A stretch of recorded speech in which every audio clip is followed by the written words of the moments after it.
Captain Aaron Voss stood at the edge of the docking platform, staring at the shining silver ship before him. It was not human-made. Its surface looked alive, flowing with gentle waves of blue light. This was the Valari Envoy, the vessel of the alien race that humanity had been trying to contact for almost 50 years. Aaron was chosen because he was calm under pressure and known for his empathy. Many called him too emotional for military service, but his ability to understand people had made him perfect for diplomacy. The United Earth Fleet wanted peace. The Valari wanted proof that humanity was worthy of sharing knowledge. The Valari were tall, graceful beings with pale metallic skin and clear silver eyes that reflected everything but revealed nothing. They were logical, precise, and famous for their lack of emotion. They did not lie, they did not laugh, and they never expressed anger. Aaron had read every report about them, but nothing could prepare him for their presence. When the hatch opened, he saw her, Commander Solara of Valari Prime. She moved like a stream of light, her long robe flowing with quiet energy. She stopped in front of him and studied his face.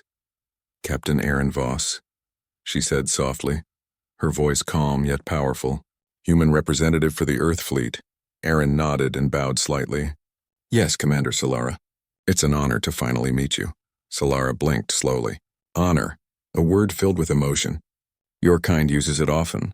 Her tone carried neither approval nor insult, and just observation.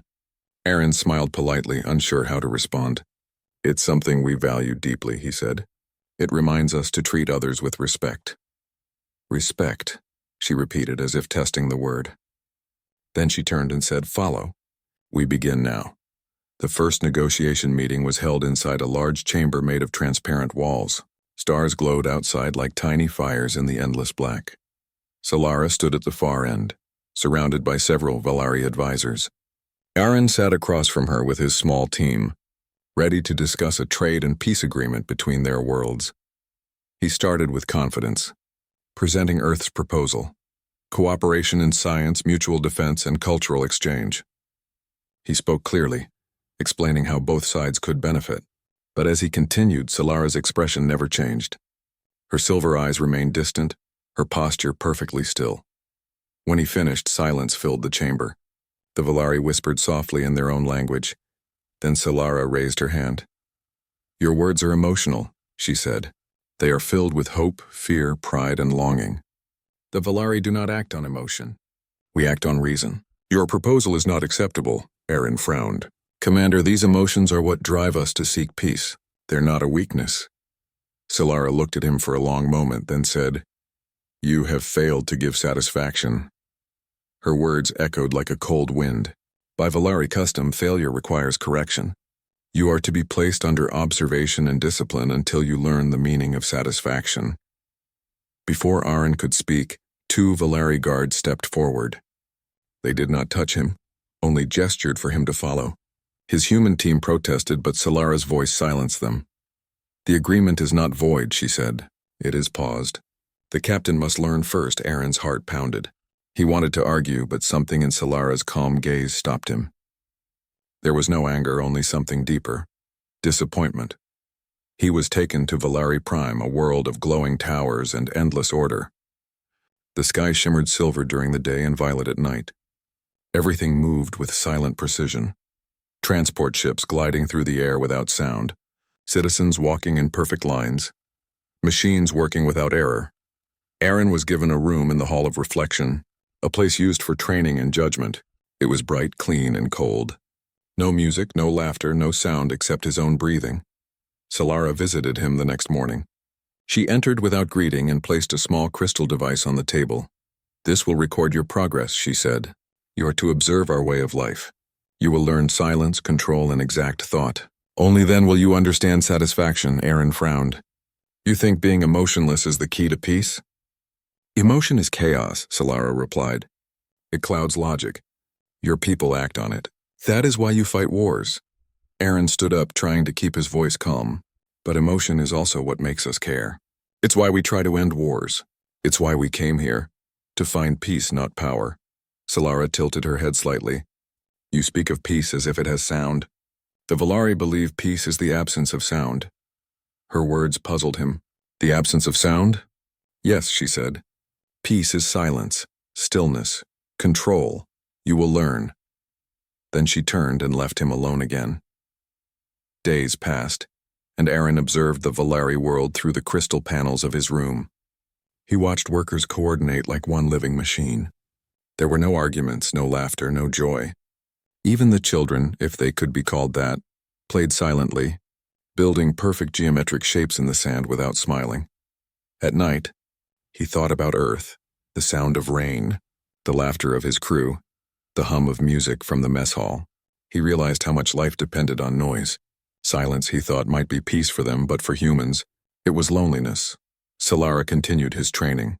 She made him copy Valeri gestures, walk in their slow balanced steps, and speak with no emotion in his tone. Every time he failed, she marked it as unsatisfactory. Aaron grew frustrated but tried to stay patient.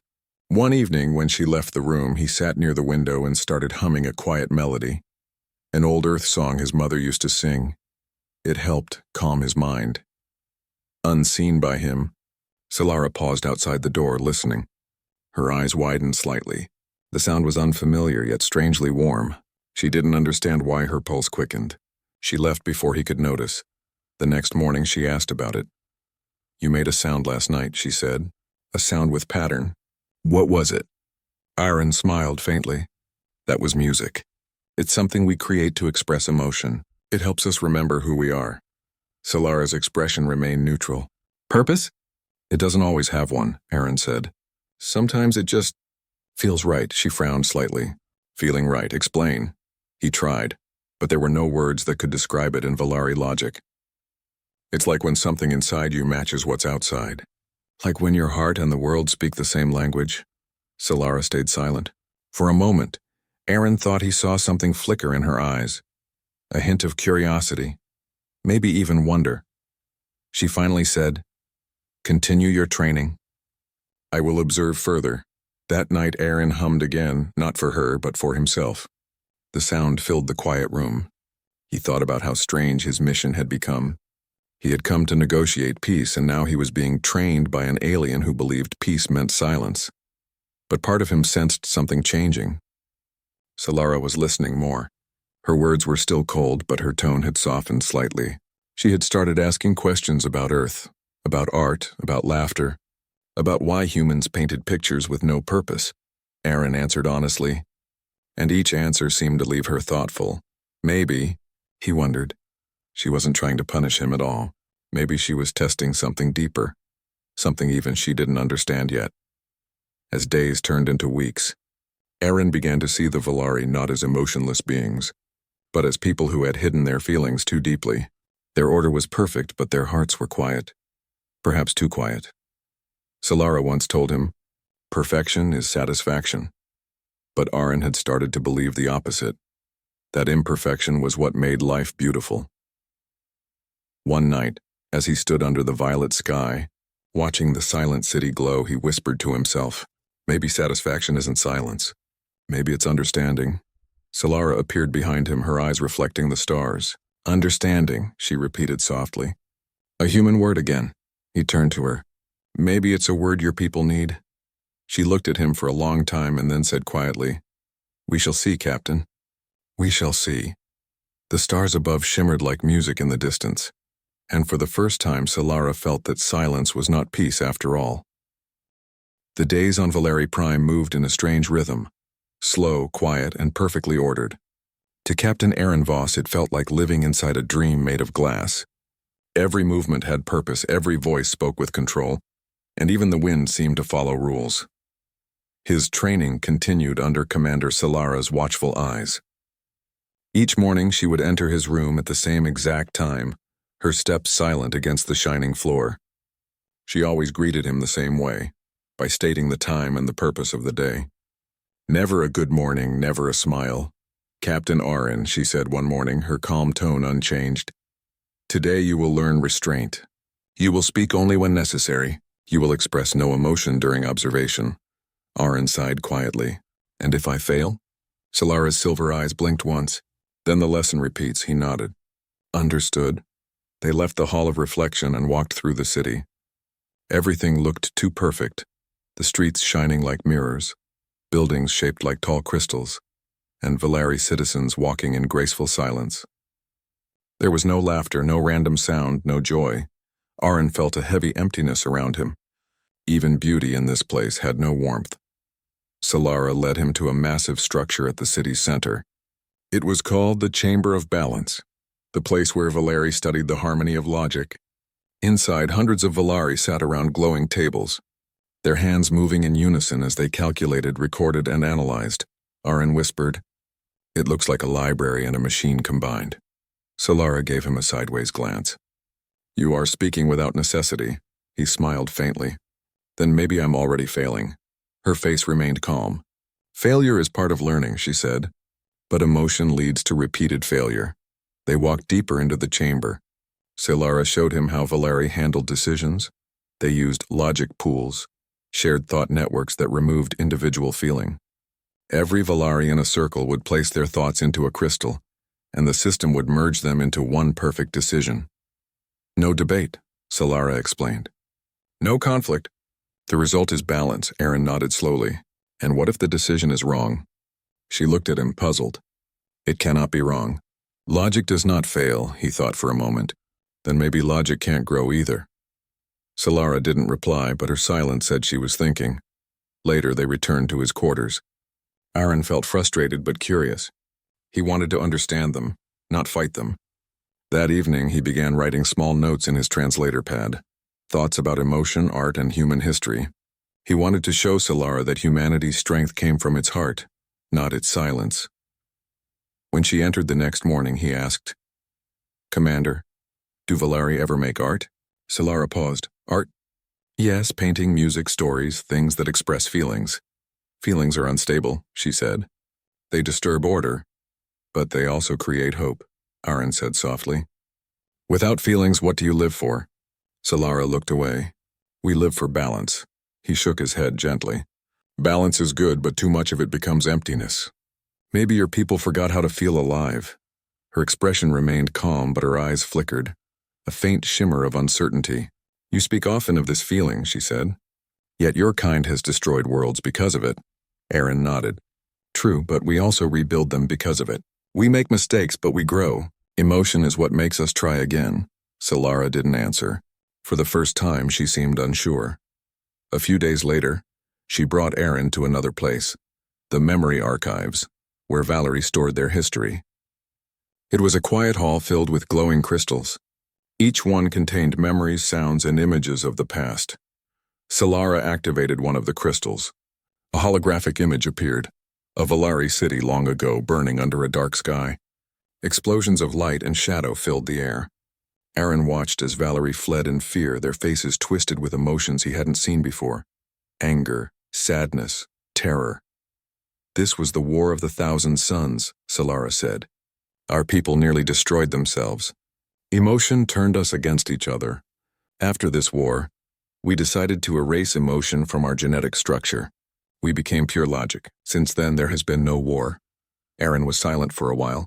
Then he said, "You erased what made you alive." Solara's voice grew colder. "We erased what made us weak." He turned to her gently. "Or maybe you erased what made you strong." Her eyes met his. For the first time, she didn't correct him. She just looked thoughtful, as if something deep inside her had begun to question what she had always believed. That night, Solara visited his quarters again, something she had never done twice in one day. "You spoke of music before," she said. "You said it helps you remember who you are." Aaron nodded. "Yes, music connects us to our emotions. Would you like to hear some?" She hesitated, then said, "Show me." Aaron took a small device from his pocket, a music recorder from his ship. He played a soft melody, one made of simple notes and gentle rhythm. It was an old Earth song about stars and home. The sound filled the silent room like a heartbeat. Solara stood perfectly still. Her silver eyes reflected the faint light. Slowly, she placed a hand on her chest. "What is this?" "Feeling," she whispered. Aaron smiled softly. "That's emotion, Commander. That's what your people lost." She didn't speak for a long time. Then she said quietly, "It is not unpleasant." He laughed lightly. "That's one way to describe it." Over the following weeks, Solara changed. It was slow. almost unnoticeable at first. The way she spoke, the pauses in her sentences, the faint expression in her eyes. She began to ask more questions, not just about human history, but about meaning. "Why do humans cry?" she asked once. "To release emotion," Aaron said. "Sometimes we cry from sadness, sometimes from happiness. And why do you laugh?" "Because sometimes things are too strange or beautiful not to." Solara studied him silently. "Strange and beautiful," she repeated, as if testing the words. Aaron smiled. "Yes, life is both." One evening, they stood together on a balcony overlooking the Valari capital. The silver tower shimmered under the violet sky. Solara said quietly, "Your song has been echoing in my mind." Aaron looked at her. "That means it reached your heart. We do not have hearts as you do." "Maybe not," he said. "But maybe something inside you wants to listen." She turned to face him. "Captain Aaron, I was told you must be punished for failing to give satisfaction. But now I wonder, perhaps the failure was mine." He shook his head. "No, you were following what your people believed.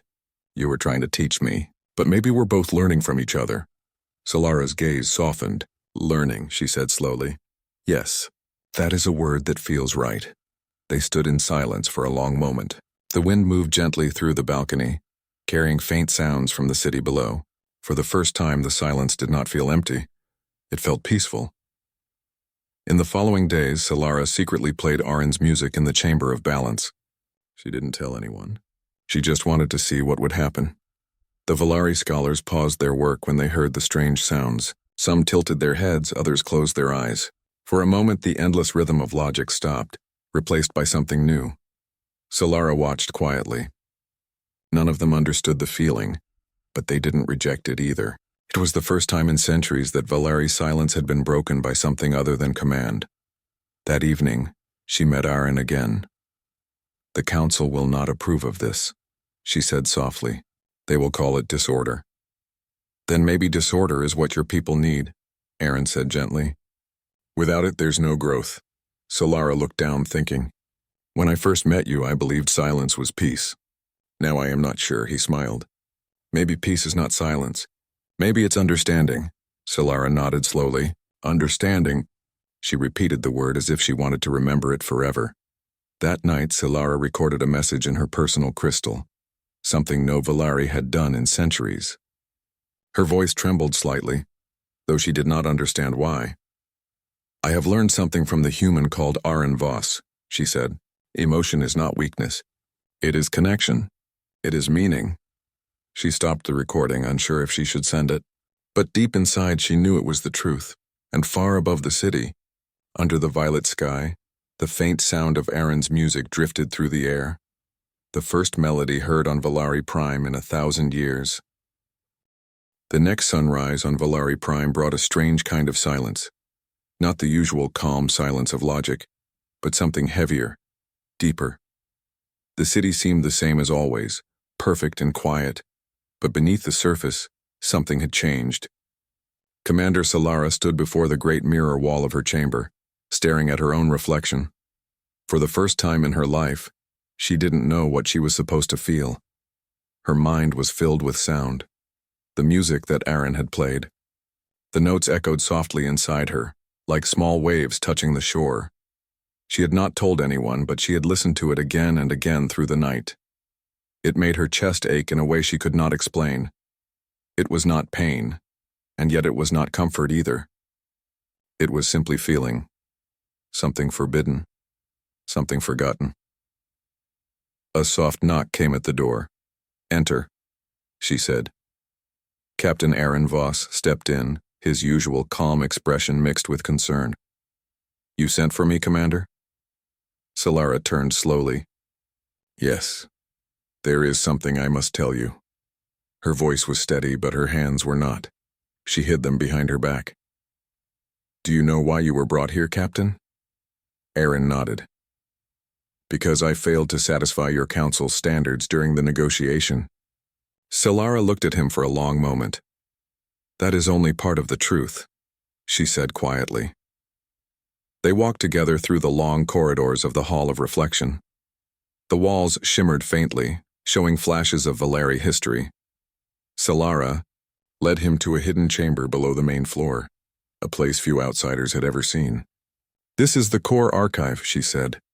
"It contains knowledge that most Valeri citizens are not allowed to access." The chamber was filled with glowing spheres floating in the air, each holding fragments of memory and history. Solara touched one, and it projected an image, a vast field of light, filled with both humans and Valeri standing side by side. Aaron frowned. "What is this?" "The beginning," she said. "Our two species once met thousands of years ago, long before your recorded history. But the Valeri were different then. We had emotions, art, and dreams. We admired humanity's strength of spirit. Yet something happened. The image changed, now showing war, flames, and destruction. When the Great War of the Thousand Suns began," Solara continued, "we believed emotion caused it. So we erased it from ourselves.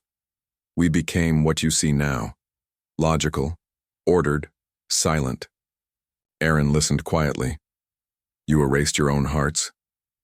"Yes," she said softly. "And for ages we believed it was right. But the Council began to see a problem. Our civilization has stopped evolving.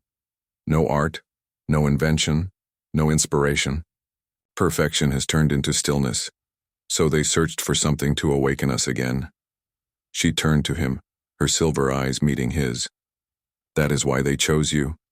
Aaron's eyes widened. "Me?" "Yes," Solara said. "You were not brought here for punishment.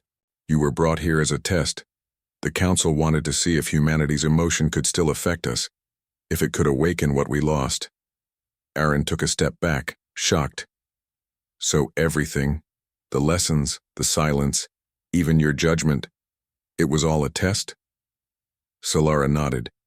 "Yes. I was told to observe you, to measure your reactions to see if emotion truly had power. I was not supposed to feel anything myself. But now—" She hesitated, her voice trembling slightly. "I am no longer certain I can obey that order." They stood in silence.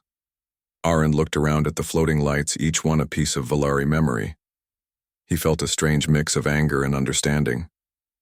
"So I was an experiment," he said quietly. Solara lowered her gaze. "At first, yes. But it is no longer so. You were meant to be studied, yet you became something more. A teacher." Aaron's voice softened. "Solara, why are you telling me this now?" She took a deep breath. "Because the Council has called for your removal. They believe you have influenced me too much. They want to erase your memory of this world and send you back to Earth." Aaron frowned. "Erase my memory?" "It is their way," she said. "No one may leave Valerie Prime with knowledge of our inner systems. But I will not let that happen." Aaron stepped closer, his voice firm. "Then we have to show them the truth. That emotion doesn't destroy, it gives life." Solara looked uncertain. "If we do, it could end my career, perhaps even my existence." "Then let's give them something worth the risk," he said. That night, Solara took Aaron to the Chamber of Balance once more. The hall was filled with hundreds of Valerie scholars working silently.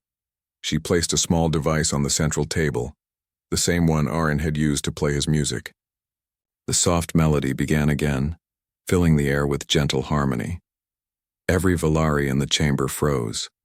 The sound drifted through the room, strange and beautiful.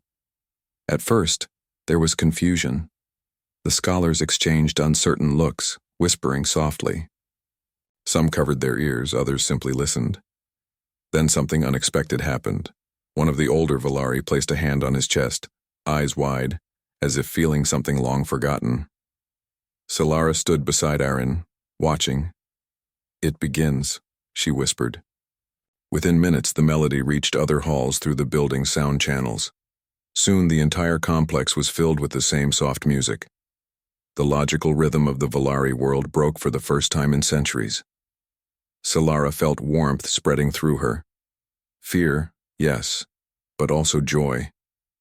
It was strange, but it felt right. Then the doors opened and the High Council entered. The councilors were tall, dressed in robes of silver and white. Their expressions were unreadable. The leader, Councilor Revan, stepped forward and said coldly, "Commander Solara, explain this disturbance." Solara stood tall. "This sound is called music. It was made by Captain Aaron Voss of Earth. I believe it is the key to what we have lost." Revan's voice was sharp. "You are aware that emotion is forbidden?" "Yes," Solara said. "But perhaps it should not be." A murmur spread through the chamber. The councilors exchanged glances. Revan looked at Arin. "Human, what is your purpose here?" Arin took a deep breath. "To show you that emotion is not chaos. It's balance. You have peace, but it's an empty peace. You have silence, but no soul. Humanity's strength comes from emotion, from caring, from creating, from feeling. That's why you chose me, isn't it? You needed a reminder." Revan stared at him, unmoved. "Emotion caused your wars, and logic caused your stillness," Aaron replied calmly. "Without feeling, there's no reason to live. You've built a perfect world, but perfection without meaning is just another kind of death." For the first time, the council fell silent. Not the silence of control, but the silence of thought. Solara took a step forward. "I have felt what this music does. It connects us. It reminds us that we once had hearts. Captain Aaron did not fail us. He gave us something greater than satisfaction. He gave us memory." Revan turned away, clearly struggling. "You have broken our highest law," he said. Solara raised her head. "Then maybe the law must change." Her voice echoed through the chamber. It was the first time any Valari had spoken against the council in centuries. Revan's eyes softened slightly. "And if this experiment destroys us?" Aaron spoke gently. "Then at least you'll know you were alive when it happened." The room was silent again. But this time the silence was filled with emotion. The council did not respond immediately. After a long pause, Revan finally said, "The council will deliberate." They left the chamber, leaving Solara and Aaron standing together amid the quiet hum of the music. Solara turned to him, her face calm but her eyes bright. "I do not know what will happen now." Aaron smiled softly. "Whatever happens, you've already changed your world." She looked around at the scholars who were still listening, their eyes filled with something new. Wonder. "Perhaps," she said quietly. "But the change began with you." Aaron shook his head. "No, it began the moment you chose to listen." Solara thought for a moment. "Perhaps you are right." Then, with a faint smile, her first real smile, she added, "You have finally given satisfaction, Captain." He laughed lightly. "Took me long enough." That night, the Valari sky shone brighter than usual. The soft sound of music drifted from the city below. Some Valari ignored it. Others listened quietly, but none could deny that something had awakened inside them. Solara stood at her balcony watching the stars. She whispered to herself, "Emotion is not weakness. It is meaning." Far below, Aaron watched the same sky from his quarters. For the first time, he felt hope, not just for peace, but for understanding between two very different worlds. The punishment that had begun with failure had become the beginning of something greater, a bridge between silence and sound, between reason and feeling. And though the council's decision was still to come, both Aaron and Solara knew one truth. Nothing on Valari Prime would ever be the same again. The night before the Grand Council, Captain Aaron Voss could not sleep. The stars above Valari Prime were different from those on Earth, sharper, colder, almost metallic in their shine. He stood on the balcony of his chamber, watching the twin moons drift past the horizon. For the first time since arriving on this world, he did not feel like a prisoner. He felt like someone standing at the edge of something far greater than himself. Solara entered quietly. She was dressed in ceremonial armor, smooth silver and blue. Her expression, as always, was calm. Yet Aaron could see something new in her eyes. There was life behind the calm, a tiny spark. "Tomorrow you will speak before the High Council," she said softly. "Are you ready?" Aaron turned, smiling faintly. I've given speeches before, but this one feels different. It is different, Solara replied. You are not only speaking for your people, you are speaking for mine. Aaron nodded slowly. Then I'll do my best not to fail again. She looked at him a long time, then shook her head gently. You never failed, Aaron Voss. You only showed us what it means to be imperfect and alive. Her words stayed with him through the long night. Morning came with a thin golden light that spilled across the glass towers of the Valari capital. Thousands of Valari gathered outside the council hall, a structure that shone like a crystal mountain. They came not out of emotion but curiosity. Emotion was still strange to them, like a half-remembered dream. Aaron walked beside Solara through the long marble corridor that led to the Hall of Decision. The walls pulsed faintly with blue light, reacting to the life around them. Every step echoed softly, as if the building itself were holding its breath. Inside, the 12 members of the High Council sat on raised thrones of pale stone. Their faces were perfect and expressionless. They were the purest Valari, those who had completely erased emotion from their bloodline. At their center sat High Consul Varthir, ancient and wise, his silver eyes calm as frozen water. Captain Aaron Voss of Earth, Varthir spoke, his voice clear and even. You were summoned here to demonstrate the human trait known as emotion. We have observed your actions, your failures, and your persistence. Today you may present your final proof. Aaron stepped forward.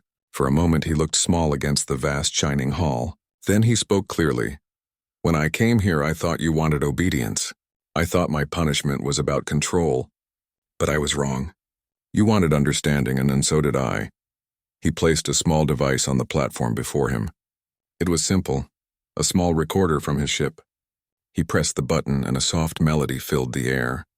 It was the same tune he had hummed the night Solara first stopped him, an old Earth song of hope.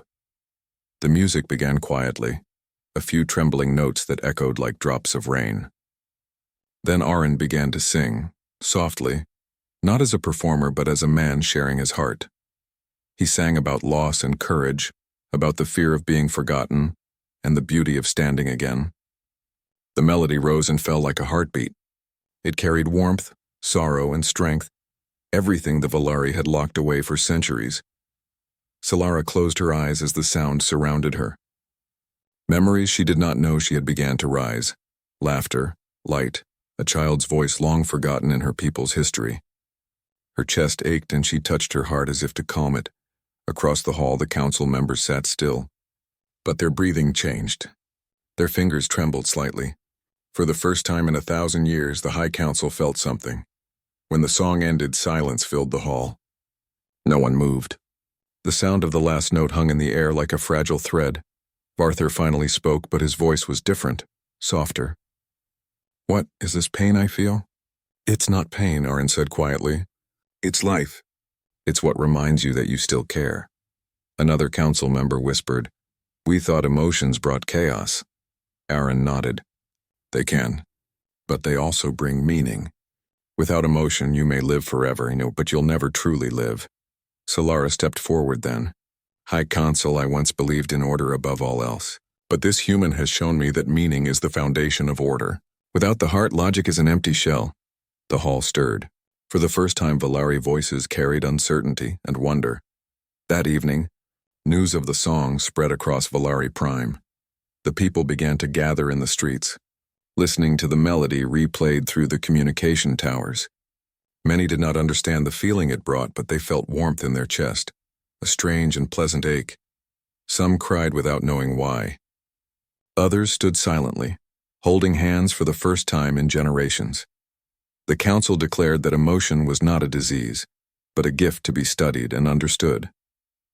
They invited the Earth Federation to help them rebuild a new way of life, and one that balanced wisdom with feeling. Solara became the first Valari ambassador to Earth.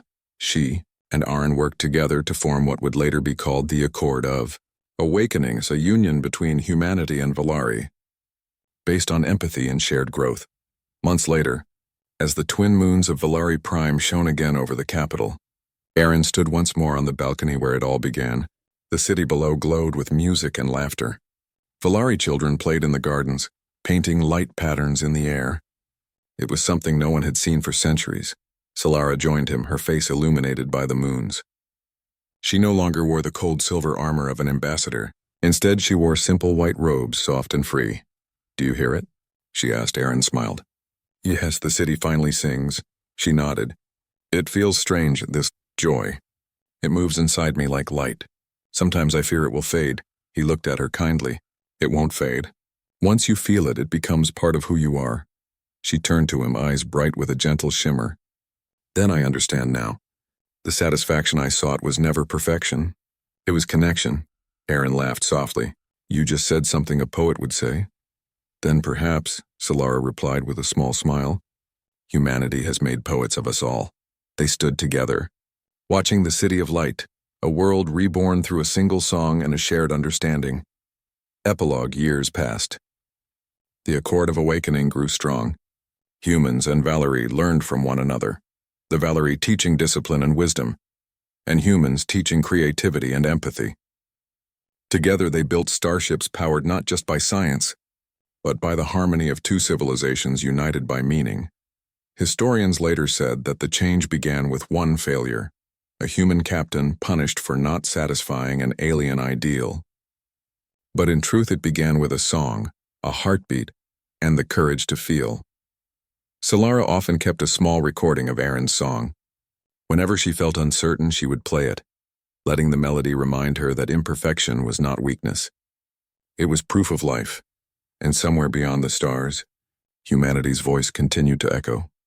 Not in war, not in conquest, but in the timeless rhythm of hope. Because sometimes, the greatest victory does not come from winning battles, but from teaching others how to feel again.